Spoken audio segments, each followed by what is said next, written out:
All aboard, it's Jang here, and today is the day that I begin the process of getting caught up on Playmobil reviews. There are dozens of sets for me to go through that have come out in recent months, as well as some that I had gotten that were used or older classic items, and I've just chosen to start with the Sphinx here. This is actually a direct service range product, so you would buy it directly from Playmobil itself. And in the same video, I'm going to be covering another direct service product. This is the Egyptian family, because the Sphinx does not come with any figures, so I thought it would be good to actually get some figures into the picture here so you could see things for the sake of scale. First, let's take a closer look at the Sphinx itself. This is fully built up, fully modeled in 3 dimensions, so it doesn't have any hollow space around the back of it or anything. And it's also depicted as perhaps it may have appeared back in its day in the times of ancient Egypt. Although the proportions here I think are not correct, but it gives you the general idea. The face, I think, may be slightly westernized a little bit, much with the nose there. I think the nose should have been broader, but the shape of the face itself I think is pretty good. The bone structure, the cheeks and everything. So I think the representation here is pretty good. They got the tail coiling up on one side, a single large palm tree over here, or I think it's probably a date palm in this case, but you know, it's got its fruiting bodies on there. And this does have a secret feature built into it. I mean, you see the Ankh over there, which is used as a key. This actually has molded into the base of it the Eye of Horus, and that is pretty faithfully depicted. That specifically fits into this hole if you put it in just right, and when you turn that, it will retract a bit of the base and then allow this to open up.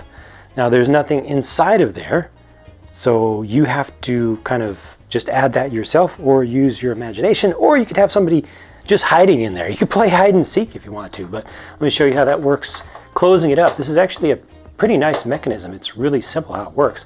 It's pushing the ground forward, which brings kind of the front door up, and then that just closes up. When it retracts, it just goes away and away and away until it allows the door to fall forward, which now it doesn't fall forward. No. It worked a minute ago. There we go.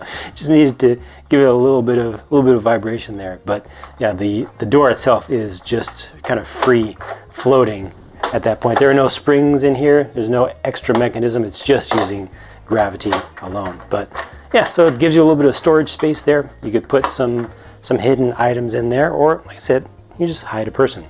Like perhaps you could hide one of these people if you get the Egyptian family set.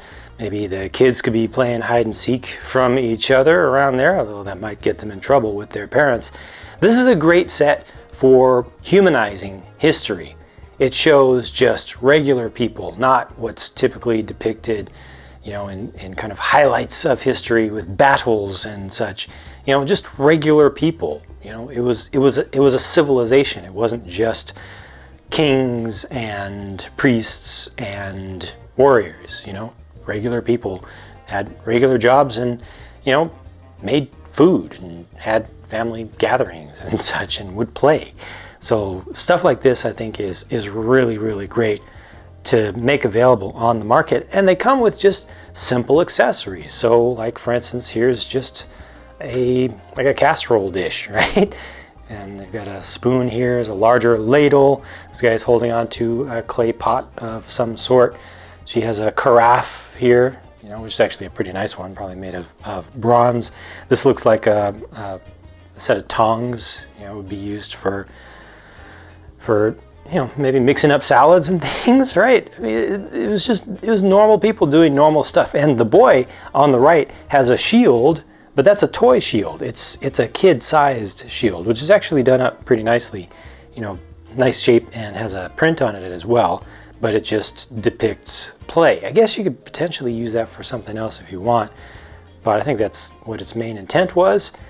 There's a little bit of difference in how they did the eyes for the adults versus the kids. The kids use the traditional Playmo style, whereas the adults have the more specific Egyptian style that they use. The hair pieces for the adults can be removed and swapped around. The ones for the kids are pretty much molded together. I was trying to see on these in particular if they had changed anything, but they're still, if I can get that to focus, come on, there we go. They're still really molded together, so it's not intended to even be able to be pried apart. There may be a possibility of figuring out a way to swap those, but I don't think so.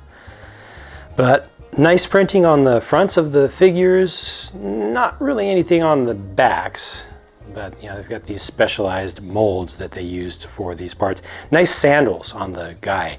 Those also are not removable per se, but they're shaped up pretty nicely, separately molded plastics to give you the nice distinction between the skin tone and the material of the shoes themselves. And that's just that. As of the time of the recording of this video, the Sphinx set is $28 US at the Playmobil store online, and the Egyptian family is $10. I think the family set is nicely priced. The Sphinx, to me, feels a little bit expensive just for kind of how plain it is. There aren't too many pieces of it. You know, it's mostly just a setting, and there's only one thing that you can really do with it. I think it would be a better value and a bit of a better product if they had made it larger, more grand. But that's it for my look at these two sets. Thank you very much for watching. I hope that you've enjoyed this, and I will be bringing you my next video as soon as I can.